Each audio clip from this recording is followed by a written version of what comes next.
সিলেটের কোম্পানীগঞ্জ উপজেলায় mobile charge দেয়াকে কেন্দ্র করে বর্ণী ও কাঁঠালবাড়ি গ্রামবাসীর মধ্যে সংঘর্ষে অন্তত ৬০ জন আহত হয়েছেন। পরিস্থিতি এমনই তীব্র হয় যে উপজেলা সদর রণক্ষেত্রে পরিণত হয়। গত শনিবার বিকেলে বর্ণী গ্রামের এক ব্যক্তির সঙ্গে কাঁঠালবাড়ি গ্রামের এক ব্যক্তির মোবাইল চার্জ দেয়া নিয়ে বাগবিতণ্ডা হয়। এ নিয়ে এক পর্যায়ে কাঁঠালবাড়ি গ্রামের এক বাসিন্দাকে মারধরের অভিযোগে বর্ণী গ্রামের লোকজন সড়কে গাড়ি আটকে অবরোধ শুরু করেন। শনিবার রাতে এই উত্তেজনা আরও বাড়ে এবং রাত ৯টা পর্যন্ত দেশীয় অস্ত্র নিয়ে দুই পক্ষ ধাওয়া পাল্টা ধাওয়া ও সংঘর্ষে লিপ্ত হয়। রোববার সকাল 10টার দিকে বর্ণী গ্রামের বাসিন্দারা মাইকে ঘোষণা দিয়ে দেশীয় অস্ত্র নিয়ে কাঁঠালবাড়ি গ্রামের দিকে এগিয়ে যান। পরে কোম্পানীগঞ্জ উপজেলা সদর বাজার পয়েন্টে দুই পক্ষের মধ্যে পুনরায় সংঘর্ষ শুরু হয়, যা বেলা 2টা পর্যন্ত চলে।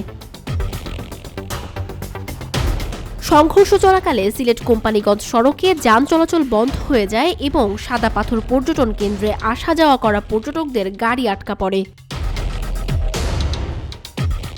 কোম্পানীগঞ্জ উপজেলা স্বাস্থ্য কমপ্লেক্সের মেডিকেল অফিসার প্রভাকর রায় জানান, রোববার দুপুর 3টা পর্যন্ত সংঘর্ষে আহত 60 জন চিকিৎসা নিয়েছেন। গুরুতর আহত 3 জনকে Sylhet MAG Osmani medical college হাসপাতালে পাঠানো হয়েছে। শনিবার রাতেও সংঘর্ষে আহত 50 জন উপজেলা স্বাস্থ্য কমপ্লেক্সে চিকিৎসা নিয়েছিলেন বলে জানান medical officer Shakera Khatun rupee.